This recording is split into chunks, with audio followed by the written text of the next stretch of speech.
Few weeks ago, Hillary and I attended the Bankers Insurance and Securities Association conference in Miami, Florida, the BISA Conference, as they call it. But they did a wonderful job. First of all, BISA did a great job of putting this conference together for everybody. The keynotes that they brought in were excellent. The breakout sessions were very informative. There was plenty of networking opportunities with vendors and service providers. Just overall, just really well done. Congratulations to BISA on that. A couple of numbers of interest. There were 600 plus attendees that went, so it was well attended. Just under 100 banks and credit unions, mostly banks, of course, but there were quite a few credit unions. Credit unions were well represented. Most of the third-party broker-dealers went there as well. Something of note, though, I was hoping to see more community banks being represented at the conference.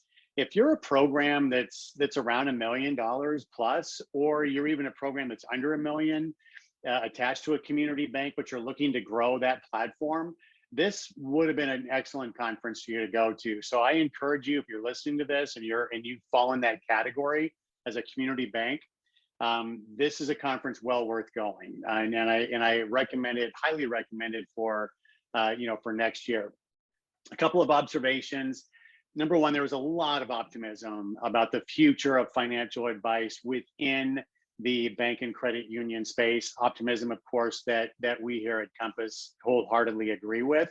There was a lot of discussions around the development of second story offerings, something that we've been working on for 2 or 3 years now, very successfully, and we're seeing a lot more of this, which is very exciting. There was also just a lot of information sharing. There's a lot of sharing of information back and forth between programs, program managers, vendors, everybody. There was little to no sense of competition at the conference. So again, the credit to the people that went there and to the conference attendees as a whole. I've condensed the conference down to 3 key takeaways that will give you a good idea of the issues facing programs across the country. Number one is recruiting and retention, without question. Everybody's concerned about recruiting right now. Everybody's concerned about retention.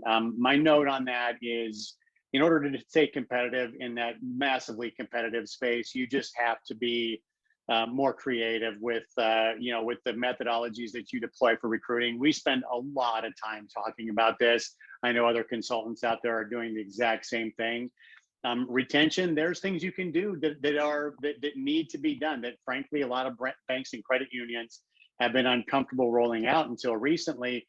But these are things that, again, we talk a lot about with our clients, and we're happy to have those discussions with you. But number one, recruiting and retention. Number two, technology.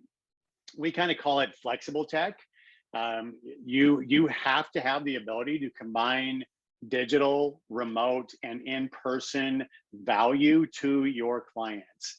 If you don't have a high level of all 3 prongs of that, it's going to be very tough to stay competitive moving forward.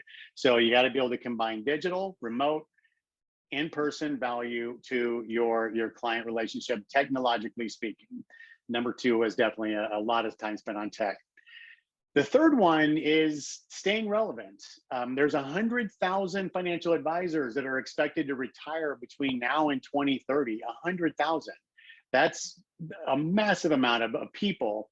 At the exact same time, the industry itself, which is around 25 trillion right now, we're talking about holistically, not just banks or credit unions, but the entirety of the financial advice space is around 25 trillion, is going to grow to 35 trillion by 2030 by most people's estimates.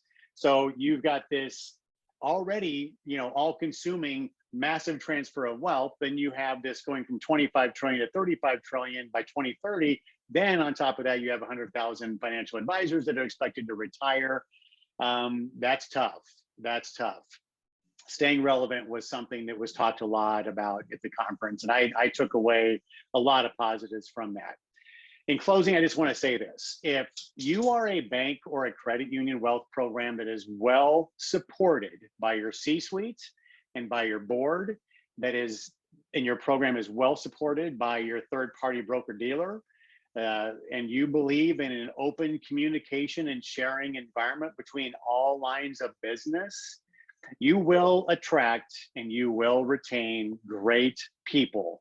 And staying relevant, which was a big concern at the conference, will be a non-issue for you. Anyway, thanks for listening. Hope you guys have a great day, and I hope to see you at the BISA conference next year.